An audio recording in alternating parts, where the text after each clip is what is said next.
On some days, the world feels steady. Streets follow their usual rhythms, people walk in familiar patterns, and time seems like a patient companion. But occasionally a day arrives that disguises itself as ordinary while carrying the quiet weight of an ending. Pompeii's final day began like that, soft, sunlit, and unaware that it was about to be sealed forever beneath ash and memory. The morning air was warm, touched by the scent of the sea drifting in from the Bay of Naples. Birds circled lazily, as though the sky belonged to them alone. Somewhere a distant dog barked. Somewhere else a vendor raised the shutters of his stall. Life moved gently, without urgency. A city at peace, guided by routines that had taken generations to form.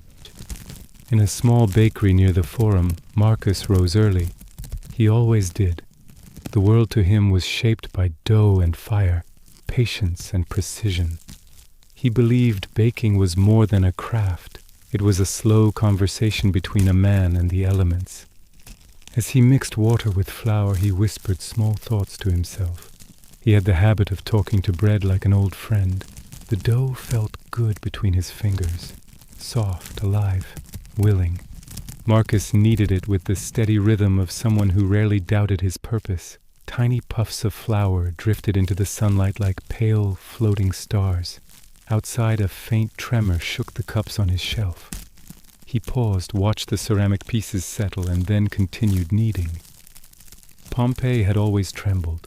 It was simply the nature of living close to a mountain that breathed beneath the earth. Across the city, a 15-year-old slave girl named Livia carried a jug of water across the courtyard of her master's house. She moved quietly, not because she feared punishment, but because silence was the only thing she could control. Slavery had taken many things from her. Her time, her choices, her name, if she ever forgot it. But it had not taken the small world inside her mind. That world was hers alone, a space she visited when the real one felt too heavy. She paused near a column wrapped in vines and tipped her head toward the distant mountain. Vesuvius was calm, wrapped in morning light.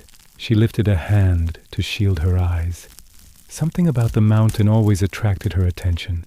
Its shape, its stillness, its quiet authority. She often wondered what it felt like to stand on its peak and look down on the city. That kind of view, she imagined, must make a person feel both powerful and humble at once. Elsewhere, Caius, the retired soldier, sat on the steps near the amphitheater. To him, the city had become a refuge from memories of distant campaigns, harsh winters, and battles where the sky turned black with arrows. He carried no weapon now, only an old dagger he kept polished more out of habit than need. Some men remembered themselves through their work. Caius remembered himself through the steel he once carried into danger. He watched the people passing by. A woman balancing baskets on her hip, a man sweeping dust from his doorway, a pair of children chasing each other through the street. Their simplicity comforted him. The world felt different after war, quieter but also more precious. Caius believed the gods had given him more years than he expected. He tried to use them well. Aelia, a sharp-minded merchant woman, was arranging dyed fabrics at her stall. Brilliant reds, soft blues, and deep purples fluttered in the light breeze. She loved color because it allowed her to shape the world, even if only a little. She had built her business with stubborn determination, winning customers not with charm but with cleverness. People respected her, though they often pretended they didn't. A woman who carved her own path unsettled many. Mid-morning passed without incident. Workers filled the streets. Markets buzzed. The bathhouses echoed with conversation. Pompeii lived in the illusion that each day was promised, simply because the last had been. But beneath the earth, pressure was building. Slow, relentless, ancient. Around noon, a low rumble rolled through the ground. It was deep, like the growl of something waking after a long sleep. Marcus looked up from his ovens. Livia froze in the middle of pouring water over a plant. Caius tightened his grip on his dagger without realizing it. Aelia glanced toward the mountain, her brow furrowing. Then the sound faded. People exchanged glances, shrugged, and returned to their tasks. It is human nature to dismiss danger when it interrupts convenience. The mind prefers the comfort of what it already knows. Shortly after midday, the first explosion came. The sky tore open with a sound that felt too large for the world. A column of smoke and ash burst from the mountain, expanding upward like an enormous, unnatural tree, white at the base, darker as it climbed, crowned by boiling clouds. Birds fled, animals whined in panic. The air shifted, carrying a strange, burnt scent through the city. Pompeii stared. Some pointed, some gasped, some muttered prayers. But shock is a slow teacher, and no one yet understood what they were witnessing. Marcus stepped outside his bakery, wiping his hands on his apron. He saw the ash beginning to drift like gray snowflakes. He held out his palm. The flakes melted into smudges. A frown creased his forehead, but he said nothing.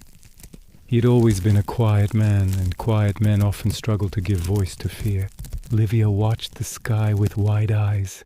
The ash made her think of winter. Though she had never seen true snow, she touched her face, felt the grit gather on her skin, and sensed the wrongness of it. Her instincts screamed to run, but her status told her to stay. Slaves were not taught to interpret danger on their own terms. Caius rose from the steps and studied the column of smoke. He had seen eruptions before, far smaller, far less violent, but he recognized the pattern of chaos forming. The old soldier in him stirred. He looked around at the wandering crowds and felt a pang of frustration. People waited for orders even when none would come. Aelia shielded her face with a piece of cloth, stepping back from her stall as ash coated the bright fabrics. She felt a sense of loss watching the colors fade under the drifting gray, but she refused to abandon her goods. Her business was her life, and she had survived too much poverty to surrender it to a sky full of dust. By late afternoon, the ash thickened, daylight dimmed. The city felt wrapped in twilight. Roofs groaned under the accumulating weight. People hurried now, some toward the gates, some toward the harbor, some toward temples in search of protection. Fear, once quiet, had found its voice. Marcus wanted to save his tools. The bakery had been his father's, and he could not bear to leave it behind. He moved through the room, placing his hands on familiar surfaces, the kneading table, the jars of grain, the small wooden stool. His heart tightened. He whispered a promise to return, though he already knew he might not. Livia made her decision. She slipped out the side entrance of the house, unnoticed in the chaos. Ash clung to her hair, turning it the color of moonlight. She coughed, covering her face with her sleeve, but every breath tasted like burning stone. Still, she felt something new inside her, something fragile and warm, the sensation of choosing her own direction.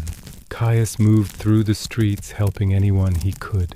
He carried a small child for nearly half a mile, guided an elderly man toward higher ground, and lifted fallen debris so a woman could free her trapped leg. Each act reminded him of battles he had survived, moments when survival depended on strangers supporting one another. Aelia finally abandoned her stall. The ash made her fabric worthless now. She knew that. With a sigh that felt like surrender, she wrapped a cloak around her mouth and nose and headed toward the harbor. She imagined she could bargain with fate the same way she bargained for cloth. But fate, she would soon learn, was not a customer. Night fell early, swallowed by the cloud of ash. Lightning flashed inside the eruption column, illuminating the sky with eerie bursts of white. Stones and molten debris rained down. Each impact shook the buildings. People ran through the streets, screaming, praying, pleading. The world was no longer a familiar place. Livia stumbled near the amphitheater, choking on ash. Caius spotted her, small, terrified, alone, and rushed to her side. He placed a steady hand on her shoulder. She looked up at him with eyes that held more fear than her years should allow. Caius whispered, "You're safe with me." In that moment she believed him. Together they searched for shelter. They found a small storeroom with thick walls and ducked inside. The air inside was stale but safer. Marcus tried to reach the north gate. The ash had piled ankle deep, then shin deep. Each step felt heavier than the last. His breath came in ragged bursts. He thought of bread again, how it rose beautifully before it fell, how timing could change everything. He wondered why he had insisted on returning to the bakery. But humans cling to symbols when they fear losing themselves. At the harbor, Aelia arrived too late. The sea churned violently, boiling near the shore. Boats had already fled or capsized.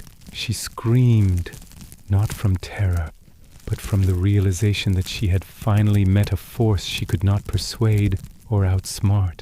She felt small for the first time in years. Inside the storeroom, Livia and Caius shared shallow breaths.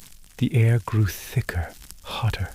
Livia whispered, "I don't want to die a slave." Caius rested his hand gently over hers. "Tonight," he said, "none of us are slaves. None of us are masters. We are simply human." Those were his last words before the surge of scorching ash and gas swept through the city, ending all thought, all fear, all longing in an instant. By dawn, Pompeii was silent. Streets lay buried beneath meters of ash.